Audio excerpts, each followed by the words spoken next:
Hi, thanks for joining us for the Family Plot, Gardening in the Mid-South. I'm Chris Cooper. Squash, aloe, and Yaupon holly, what do they all have in common? There are viewer questions we're going to answer on today's show. It's the Q&A show just ahead on the Family Plot, Gardening in the Mid-South.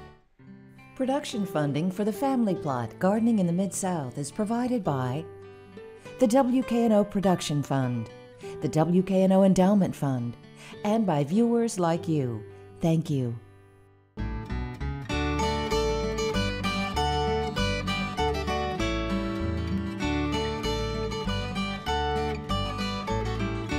This week on the Family Plot, we're going to spend the whole show answering viewer questions. Every week we get more questions than we can answer on air. We do answer them all and post the answers at familyplotgarden.com. Let's start off with tomatoes. Can you tell me what's causing these strange dark places on my tomatoes? And this is from Miss Phyllis in Arlington. She has those dark lesions on the green tomato, Mr. D. Would you still eat that? Yeah, Okay. I would peel it off. You peel it off?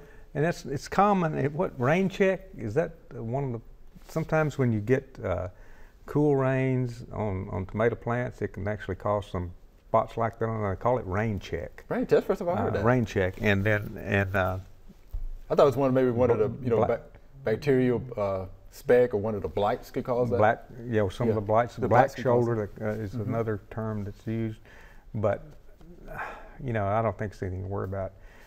More commonly seen on organic grown, tomatoes, I think. So it's a complex layer that can, but it really doesn't look like the lesions on late blight or early blight lesions. Because you have those concentric rings. It doesn't have it doesn't have that. That's what I was wanting to say. Right. But then I started doing a little research, and the rain check is the thing that came up. To me. Okay. And I'd never heard of that either. Okay. But it's called rain check, and it's something to do with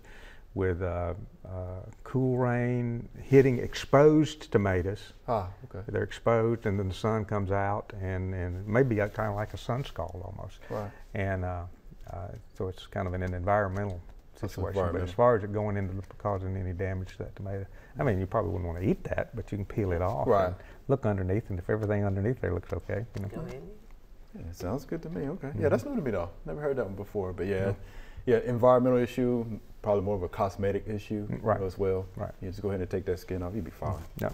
I think it'll be good. And we've had, of course, the pop-up showers. I saw a little cracking on there, from those showers that we get. Well, usually when you have a dry period followed by pretty heavy rains, this is one of the characteristics of when that is more likely to occur. My squash and zucchini plants are splitting in the stalks, and some are even flattening out. I am concerned about bugs getting inside the plant and causing bacterial wilt and killing the plants. Any idea as to why this is happening and what to do? And this is from Matt from Chattanooga. Right, as you can see from the picture, it looks like some aluminum foil down there, at the bottom. So what were your first thoughts, Mr. D? From that picture, it looks like, is that borer? See, that's what I thought. Squash vine borer. It looks like right at the above the aluminum foil. Exactly what it looks like. And the busting bark, that's something that commonly occurs when you over fertilize, or you had a dry period and then got a rain, and all of a sudden you're getting plenty of rain. Right. Sometimes you'll have that, but that's not normally a problem. But the squash vine borer is a very common problem. It's a problem. And if they've not been trying to prevent that, then they probably have that problem. Right. And I just happen to have from the Red Book suggestions on how to control squash vine borer somewhere here. Squash and pumpkin. Yeah, here we are. I'm on 2 pages. This is the Red Book. This is 2017, February 17. Do I not have 18? We don't have 18 yet. Okay, that explains it. So I'm up to date. You're up to date. But for both pickleworm and squash vine borer, it says treat when damage for the, direct sprays at the base of the plants for vine borer control. Base of the plant. The base of the plant. You don't have to spray the whole plant. You don't have to spray your squash. And you need to repeat the application as often as necessary, up to 6 times. not more often than once every 7 days. Right. But carbaryl is one of the insecticides that's recommended, and also S-fenvalerate, bifenthrin, zeta-cypermethrin, permethrin, those are pyrethrins, pyrethroids, and then spinosad is also listed. You know, about once a week, you need to spray the base of that plant. If it's already in there, and the easy way to tell if it's already in there is to split the stalk. And we've tried to do that before, we tried to do that, yeah, and we were successful once and we were unsuccessful. That's right, exactly right. So I don't know where it went. Right. The time we weren't able to find it. But most of the time, if you've got that kind of damage, this frass coming out of a hole,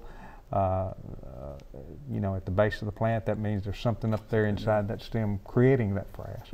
And then you can go on, I mean, the plant's gone anyway. Right. So, you know, you can go on and cut it off with pruning shears and take your pocket knife and split it and just follow the tunnel, and there should be one there. Be one at the other end. I have a rust-colored spotting on the underside of my blackberry leaves. What is it, and what should I do? I just planted 100 red raspberry plants. Are my raspberry plants in danger? And this is from Byron. No. So rust-colored underside of leaves.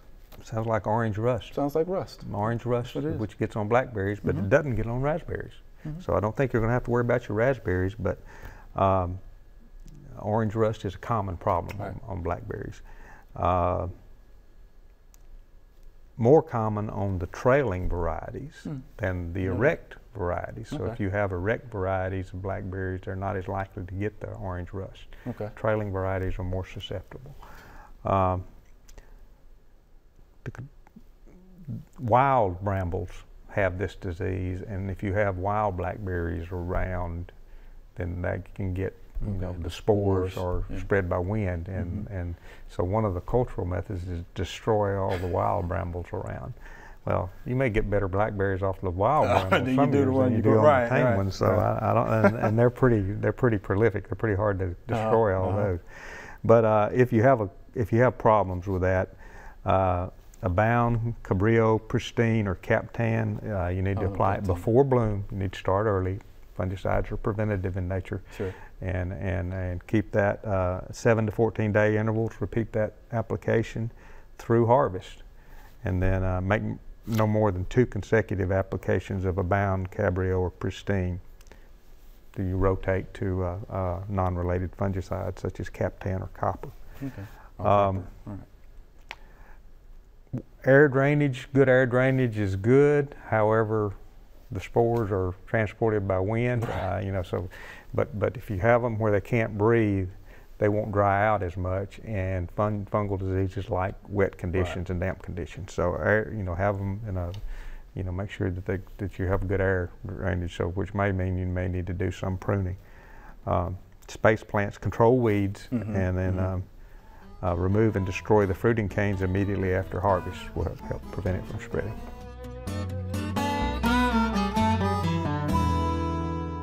I recently purchased an aloe vera plant. What is the proper way to repot an aloe? Is it necessary to add perlite to my soil if I use a potting mix specifically designed for succulents? One more thing. My plant looks like someone broke off part of one of the aloe leaves and it has turned brown. Is there any way to save that, or will it have to come off? And this is from Angela right here in Memphis. So let's go with the first question. Yeah. What is the proper way to repot an aloe? Well, you got to keep the soil level the same as it was in the container. So you don't want to get up over the crown of the plant. So you're going to plant it flush with the surface that it's got in if you're going to put it in a pot. And she says she's going to use perlite. Well, she wouldn't have to Not necessary? put perlite in it, if depending on what their mix is. If she's going to get a house pot planting mix, it's got perlite in it, so she won't need to add any more. If she's going to get a special one for succulents, that already is a well-drained mix, so she shouldn't have to put any more perlite with that, because it already is a well-drained mix for succulent plants. So I don't think she has to do that. You don't think she has to do that? No. So what about the brown tips? Brown tips, yeah. It looks like somebody had a burn and they took it off and they used it. Yeah. So, but the rest of the leaf is still there. Right. So why would you not just leave it in case you need to have another burn and you need that part of the leaf? You gotta use that leaf. That way you don't miss all your leaves. Yeah, just miss cut your that leaves one. off. And then, you know, keep it nice and moist and let it dry out a little bit and in between waterings, and feed it a little bit every now and then, and it will get bigger. I mean, I've had some aloe vera that have really gotten huge and outgrown pots and just, you know, had lots of stems on them that float over the pot. So it's the only house plant that I can grow. So you can grow it. It's tough. You can water it like once every 6 months, and I mean it'll look bad, but then it comes back and it appreciates it. You know, even I can grow an aloe vera plant. Yeah, it has a lot of different uses. You know. Yeah, a lot of different uses. Very good to have around. I have little nodes on the leaves of my 3-year-old pecan tree seedlings. Are they harmful? And if so, what do I need to do to treat them? And this is from Sterling, Byhalia, Mississippi. And as you can see from the picture, Mr. D would love to be here to answer this question. Yes, he would. Because he would say pecan phylloxera. Yep. Is what he would say, right? Because it's common. You know, of course, you know, the insect looks like a little aphid. And of course, they're going to be doing their job, right? They're going to be feeding, right, on those buds and on those leaves. It's going to cause those galls. Not nose, but galls. And of course, in those galls, you will have the phylloxera itself. The females laying eggs, and Mr. D would tell you over 300 eggs, you know, are pretty much in that. Timing is going to be critical, though. So if you want to spray, he usually says spray right when those buds are about ½ inch. ½ inch. And if you don't. There's no good. There's nothing you can do. No. Carbaryl is what you know. Carbaryl is something he says all the time or recommends, or in the dormant season, dormant oil. But yeah, if you already have the galls, if you already missed that window to spray, then. Well, and here's the other thing. They said seedlings. Seedlings, right? So seedlings are not going to necessarily be a nice, big, good pecan that they hope for anyway. Right. So if they want to grow those seedlings up, they could actually graft a more phylloxera-resistant pecan onto that rootstock. Good point. Which would be my preference, because there are phylloxera-resistant cultivars out there. And the other thing is that some years it's not as bad as others. You know, you might have really bad years for phylloxera and others not so much. So I always tell people, try to select resistant. That's, you know, our mantra. I'm with you on that. Always I beforehand. You got to, you know, what's resistant to phylloxera and to scab, which is probably even the worst disease. It is the for worst, pecans. for pecans. So I would do the research, see if you can find some cyanwood and graft those plants would be the ultimate remedy. Yeah. All right. Would you agree with that? Good. That sounds good. All right, Sterling. So I would do some homework, you know, and graft that. I would definitely do that. Yeah. Because phylloxera and scab, especially scab, you know, would take out pecans. Yeah. And we have programs, you know, that tell you when to spray for what, for pecans.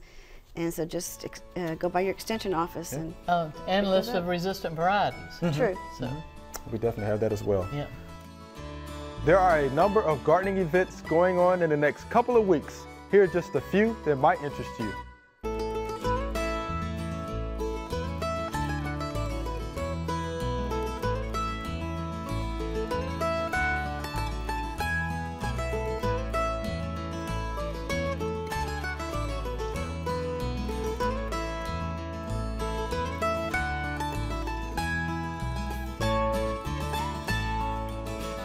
We love all the questions sent in by our viewers. This week, we're catching up, showing you the questions we did not get to air because of time. We continue with a question about some fungus on a gravel driveway. There's some type of slime or fungus growing on my limestone driveway. I was hoping you can tell me what it might be and what causes it. It is dry most of the time, but when it rains, it swells up and turns a dark greenish color and is slimy. It is also spreading. I don't know how to treat it because I don't know what it is. And this is from Melanie. Have any idea what that is? Looks like some type of slime mold. It's a type of algae. type of algae. It's a type of algae. So all of the wet weather that we've had All the wet is weather. the reason we have it, and it's going to go away when we get into the summertime. Once it dries up pretty good, no stock is what it's called. No stock. No stock. No stock. Right. Some people actually know it by, it's called witch's butter Yeah. or star jelly. Is it edible? I don't know if I would eat that. Because I mean, seaweed is algae. I And don't know if I would seaweed eat is that. edible. It's edible.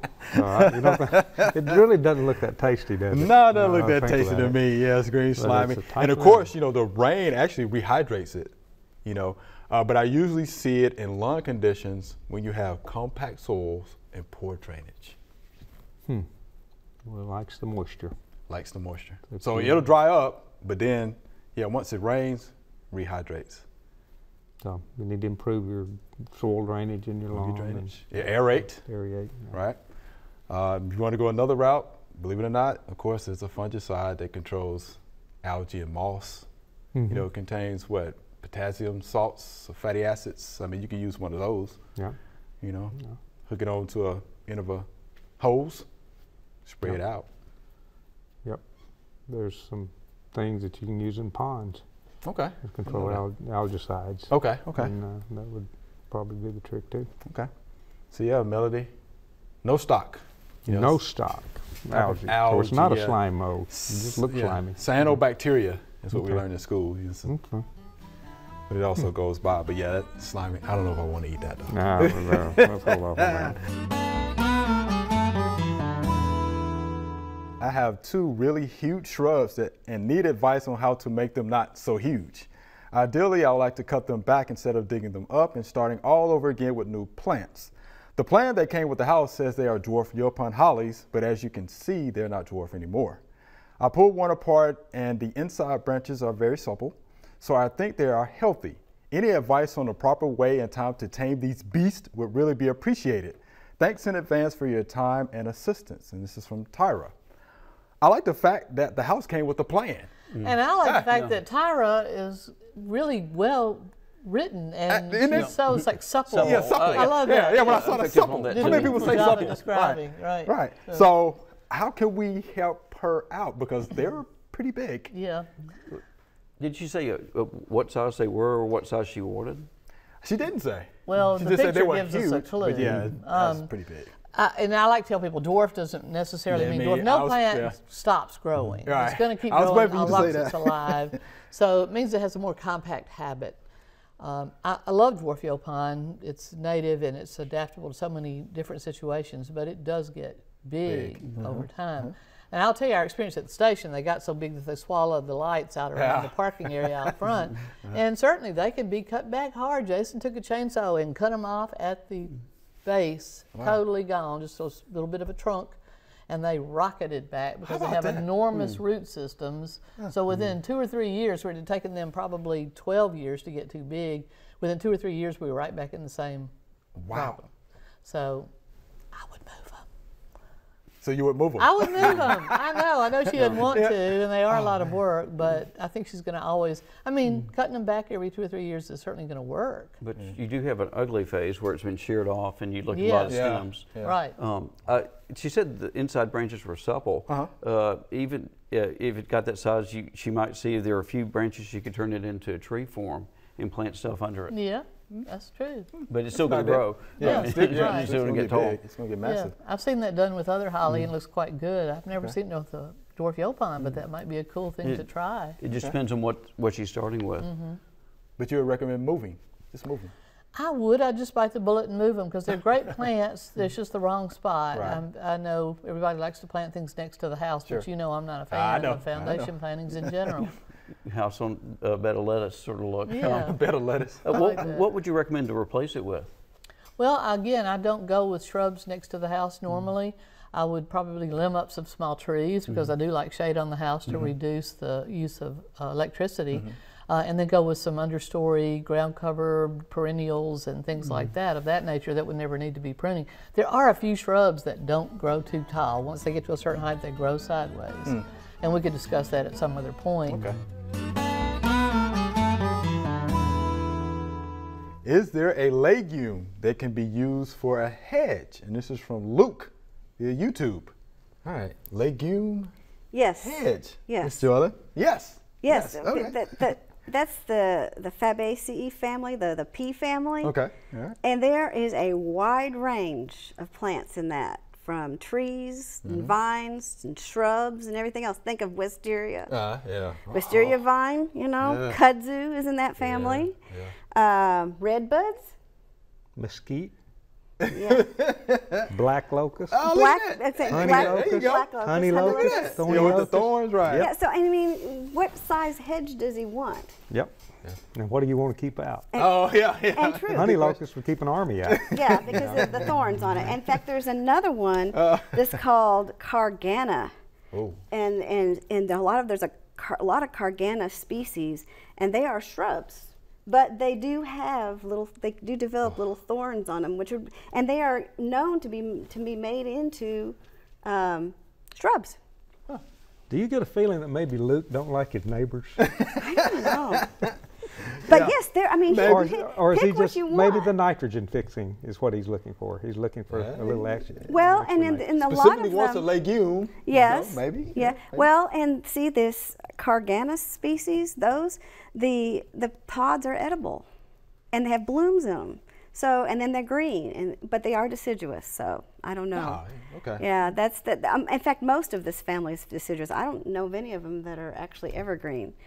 So it just depends. I mean, do you have a fence? Do you want a vine to grow up it? You know, there's an ornamental bean too that's got, what is it called? I don't know. We actually talked about that Hyacinth before. bean. Yeah. The hyacinth bean, that would be good for a quick cover. And even, what about pole beans? And you can harvest the beans. I don't know exactly what Jack kind bean, of sword bean. what kind of cover he wants or what size. So, but you've got trees down to vines and shrubs and everything in between. So there's a lot to pick from. Right. All right. So there you have it, Luke. There's a lot to pick from. All right. Choose wisely. And be careful what you ask for, though. And be careful what you ask for. Especially wisteria. That's right. Yeah, that's right. That's right. No doubt about that. What damage does nutgrass do to Bermuda lawns? I've heard it is destructive to a lawn. I've been fighting it with Image for several years. My dad used a banned product. I like that, a banned product.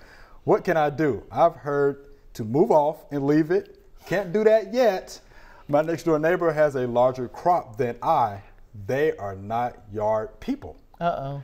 I feel doomed. And this is from Miss Linda in Mumford. Oh. So they are not yard people.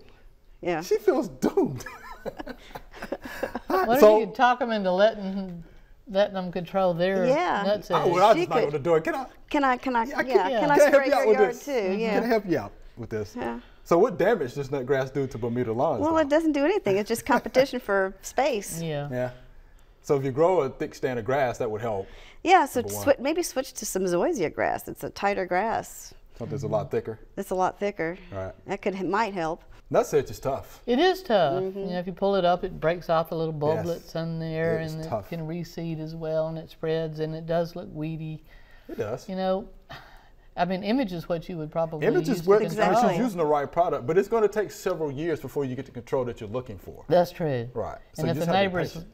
aren't, Help. There's going to seed. Yeah. You know, so rain, water, you will blow it over. if they don't like to use chemicals of the neighbors, maybe they could have let them come in and dig it out, or put some black plastic over it, or you know, do something else. Trying to get it. Try to get it, but yeah, it's going to come back. Yeah, tough. You know, tubers or nutlets.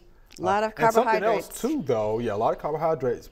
But guess what? Nut sedges or nut grass likes moist conditions. True. So check your drainage. Good Make sure point. you have proper drainage. Good point. Right. Yep, Address that issue, then that sedge may go away. But it is tough. it is. It is tough. I wonder how big a patch. I could just like put a big container right there. Cover it up. Yeah. Yep. Boom. Right there. Yeah. Probably come up through the Some container. black plastic, some Black over it plastic, in yeah. sections. You could move the. I've known people to do that. Take a large section of black plastic and put it over one section, leave it there for a while, and then move it to another section. But and for some reason the Bermuda grass lives, but the nut grass, some of it will live, but not all of it. Well, and Bermuda grass will race back, Yeah, I'm about to say, right yeah. back in. It'll cover it up Yeah. without a doubt. But I've seen people do that too. So, but image is really the best way to get. It's the best way to do it. I mean, there's another product that's expensive. It's Sedge Hammer. That's right. Which is halosulfuron. It's the active ingredient, but it's expensive. But image, just give it a couple of years. It'll work. When do the neighbors leave? Well, Well, I didn't say that. I didn't say that. Check your schedule. all right, Miss Linda. Be careful with that, but I would knock on their door and just ask if I can help control that for them. Remember, we love to hear from you. Send us an email or letter. The email address is familyplot@wkno.org, and the mailing address is Family Plot, 7151 Cherry Farms Road, Cordova, Tennessee 38016. Or you can go online to familyplotgarden.com. That's all we have time for today. To get more information on all the questions we answered this week, go to familyplotgarden.com. Thanks for watching and keep sending in the questions. I'm Chris Cooper. Be sure to join us next week for the Family Plot, Gardening in the Mid-South. Be safe.